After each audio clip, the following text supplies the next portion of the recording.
दिखाएगी। आज इतना बड़ा धरना प्रदर्शन हुआ है जंतर मंतर पर, इतना बड़ा नीट का जो पेपर लीक हुआ, इतना छात्र आंदोलन किया, पूरे हिंदुस्तान के कई शहरों में आंदोलन किया, इसका कोई खबर मीडिया में नहीं आया, क्योंकि आए नहीं। सरकार जो कहेगी वही होगा।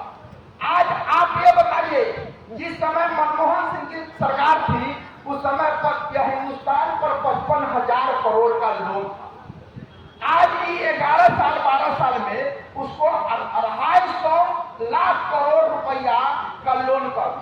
अरे भैया, तो तू लोन लेला तो हिंदुस्तान में कोई विकास के काम तो कलम लोन लेता तो कोई कल कारखाना खुल दिया, यहाँ के आबादी को रोजगार मिलता, हिंदुस्तान के नौजवान को रोजगार मिलता, यहाँ के किसान का आमदनी दुगुना होता, तब ना हम समझते कि आप जो विदेश से कर्जा लिए उस सही जगह पर काम हुआ, जनता को राहत मिला। आज देश का स्थिति इतना खराब है, रुपया डॉलर के मामला में रुपया का हाल क्या है, $1 96 रुपया के बराबर हो गया। अब हम कोई भी सामान विदेश से अगर खरीदते हैं, कितना हो विदेश में रेट कम होगा, लेकिन हमारा रुपया का मोल नहीं है, तो हमारे यहाँ तो महंगाई होगा ही, और यह स्थिति और खराब होने वाला है। हिंदुस्तान में आप देखते जाइए कि 2006 महीना, साल 2 साल में स्थिति बहुत खराब हो जाएगा, पैसा का कोई मोल नहीं रहेगा। भाई साहब, आप जाइएगा 1500 रुपया लेकर के चौक, अगर कोई सब्जी खरीदना है, कोई घर का सामान खरीदना है, तो वह पैसा घट जाएगा। आपसे पूरा 1500 में भी घर के जरूरत के सामान को आप नहीं खरीद पाइएगा, क्योंकि महंगाई इतना बढ़ जाएगी जो आपका 1500 में भी घर का जरूरत का सामान पूरा नहीं हो पाएगा। यह स्थिति नरेंद्र मोदी हिंदुस्तान का कर दी। साथियों, भ्रष्टाचार का तो यह आलम है कि देखिए, प्रचार में मोदी का कितना लाखों लाख रुपया खर्चा हो रहा है, उसका कोई हिसाब पूछने वाला नहीं है। साथियों, आप जाकर के मालूम कीजिए, हिंदुस्तान के हर शहर में बीजेपी का 5 स्टार होटल के तरह का ऑफिस खुल गया, कार्यालय, वो किस रुपया से खुला? उतना बड़ा घोटाला जो नोटबंदी था, हिंदुस्तान का सबसे बड़ा घोटाला वही था। और उसके बारे में अगर कोई पूछता है तो उसको जेल भेज दिया जाता है, उसको कहा जाता है कि यह भारत विरोधी है, यह दंगाई लोग है, हिंदू मुसलमान सिर्फ करना है और सत्ता में बने रहना है।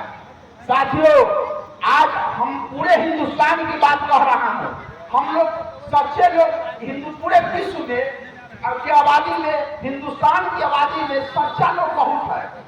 यहाँ 80% हम लोग जो है अपने दिल से सोचते हैं, दिमाग से यहाँ हम लोग बहुत कम सोचने वाला लोग हैं, जिसका नतीजा है इसका कोई भी विदेश, कोई भी तेज तरार लोग इसका फायदा उठा करके हमारे देश पर हुकूमत करते हैं। आज मोदी जी विकास के नाम पर कहीं वोट नहीं मांगते हैं। अगर किसी राज्य का अगर चुनाव है, आज देख लीजिए यूपी में चुनाव, बंगाल का चुनाव हुआ, क्या हुआ? वहां भी हिंदू मुसलमान हुआ, विदेशी को भगाएंगे, बांग्लादेशी को भगाएंगे, बहुत तरह का नौटंकी हुआ।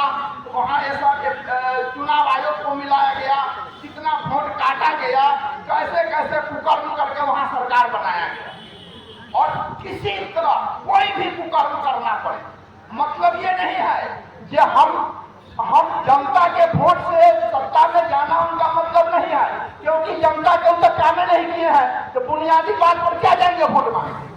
वहाँ सच्चे लोग को भड़का देना है।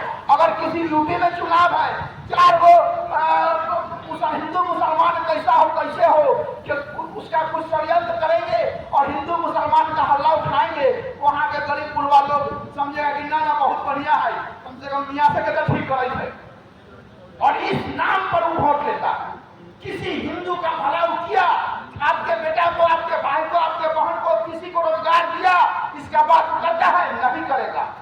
आप किसान का आमदनी दुगुना हुआ, नहीं हुआ, इसका बात नहीं करेगा।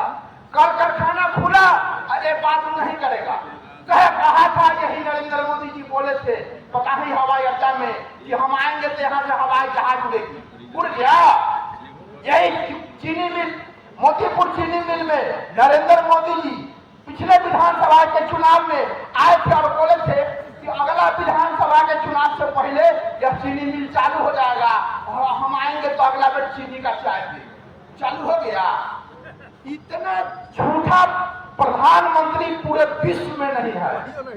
साथियों, आज हमारा देश का जो आर्थिक स्थिति खराब हुआ है सिर्फ इस कारण से कि विश्व बिरादरी के लोगों को हम हिंदुस्तान पर भरोसा नाम का 1% भरोसा नहीं रहा।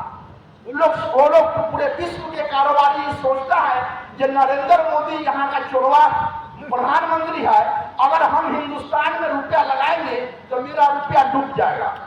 इस कारण से बड़ा बड़ा उद्योगपति, बड़ा कल कारखाना यहाँ नहीं खुल रहा है, जिसके कारण विदेशी रुपया यहाँ नहीं आ रहा है, जिसके चलते हमारा रुपया का भाव गिर रहा है और डॉलर का भाव बढ़ रहा है।